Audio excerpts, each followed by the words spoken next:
बिस्मिल्लाहिर्रहमानिर्रहीम। अस्सलामु अलैकुम। सबसे ज़्यादा पूछा जाने वाला सवाल कि शादी की रात को, सुहाग रात को मुबाशरत कैसे करें। बहुत सारे बच्चे और बच्चियां इस हवाले से बहुत ज़्यादा कंफ्यूज रहते हैं कि इस रात को कैसे एक दूसरे के करीब आया जाए। लड़कियां, आपको पता है कि शर्मीली होती हैं, वो ऐसी बातें किसी से नहीं कर पाती हैं, और लड़के थोड़े से निडर और बेबाक होते हैं, लेकिन फिर भी उन्हें उन सवालों का भरपूर जवाब नहीं मिल पाता, क्योंकि वो रात ज़िंदगी की एक अहम तरीन रात होती है जिसमें अपने शरीक सफ़र का एतमाद भी जीतना होता है और अपने आप को मनवाना भी होता है। यह कहा जाए कि आने वाली आपकी ज़िंदगी का दारोमदार इस एक रात पर होता है। आपको पता है कि निकाह के बाद जो अव्वलीन काम अल्लाह ताला ने शादीशुदा जोड़े पे फ़र्ज़ कर दिया है, निकाह के बाद अव्वलीन काम जो शादीशुदा जोड़े पे रब पाक ने फ़र्ज़ कर दिया है वो है मुबाशरत करना।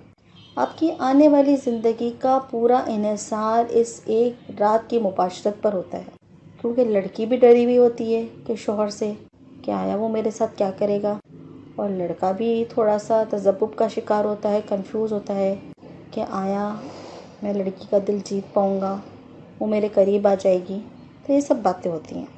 तो अगर कुछ बातों का ख्याल रखा जाए तो उस रात को अहम रात और मोहब्बत भरी रात बनाया जा सकता है, ताकि एक दूसरे के लिए उनसियत पैदा हो। तो शादीशुदा जो शादी करने जा रहे हैं, दूल्हा दुल्हन के लिए ज़रूरी है कि अपनी शर्मगाह के बाल साफ़ कर लें। फिर जब रुखसती के बाद दूल्हा कमरे में दाखिल हो तो दरवाज़े को अच्छी तरीके से लॉक कर ले, और ख़याल रखें कि कमरे के अंदर कोई ऐसी जगह तो नहीं जहाँ बाहर से अंदर की तरफ झांका जा सके या बेपर्दगी हो, क्योंकि अगर ऐसी कोई बात होती है तो दुल्हन इस बात को बहुत ज़्यादा माइंड करती है। ठीक है, तो दूल्हा के लिए इस बात का ख्याल रखना ज़रूरी है। फिर दुल्हन को सलाम करे, उसके पास बैठे, दाएं हाथ से उसके बाल पकड़ के ये दुआ पढ़े। दुआ पढ़ने के बाद अपनी बीवी को मुंह दिखाई का एक अच्छा सा तोहफ़ा दें। याद रखिएगा कि मुंह दिखाई का तोहफ़ा जो है उसके लिए दुल्हन के दिल में एक अलग ही अरमान होते हैं, तो उसको एक अच्छा सा तोहफ़ा दें, उसकी खूब तारीफ़ करें, उससे प्यार भरी बातें करें, उसकी तालीम के बारे में, उसकी हॉबीज़ के बारे में, उसके ख़ानदान के बारे में बातें करें, ताकि वो आपसे उसका दिल लग जाए। फिर आहिस्ता आहिस्ता उसके करीब, मज़ीद करीब आना शुरू हो जाएं। माथे पे प्यार करें, हाथों को अपने हाथों में लें और आहिस्ता आहिस्ता उसके जिस्म के तमाम हिस्सों को छूते जाएं कि औरत की जिस्म में भी कुछ सनसनी सी पैदा हो जाए। जब आपको लगे कि उसके जिस्म में भी कुछ सनसनी सी पैदा हो गई है तो फिर अपने आप को और उससे बेलिबास कर दें और कमरे की लाइट बंद कर दें।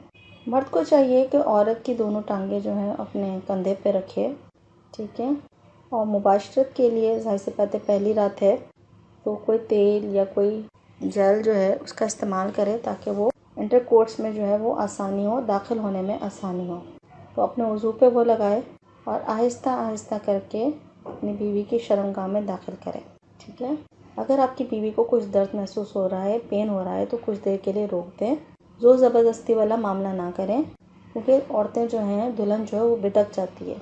ठीक है, तो थोड़ी देर रुक जाएं, नरमी से काम लें, फिर दोबारा से उसको तैयार करें, थोड़ा प्यार करें, थोड़ा अपनी बातों में लगाएं, उसकी बस्तानों को चूमें, जिस्म को चूमें, और फिर दोबारा से कोशिश करें।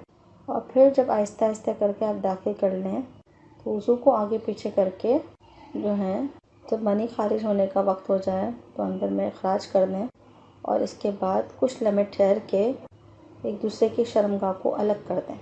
फिर अपनी शर्मगाह को साफ़ कपड़े से साफ़ करें और दोनों गुस्ले जनाबत कर लें। अगर दोबारा हम बिस्तरी का इरादा है तो अपने ख़ास अज़ा को धोने के बाद वज़ू का एहतमाम कर लें।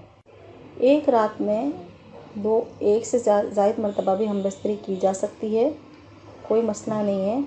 ये ख्याल कि शादी की रात को 3 बार हम बिस्तरी करेगा शौहर या 4 बार करेगा, ऐसा कुछ नहीं है।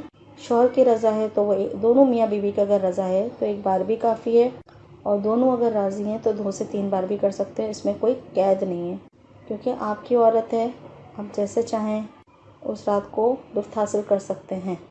लेकिन अगर बीवी तकलीफ़ में है और उसे दर्द हो रहा है तो फिर उस रात ख्याल कर लें, क्योंकि आने वाली ज़िंदगी फिर आपकी है।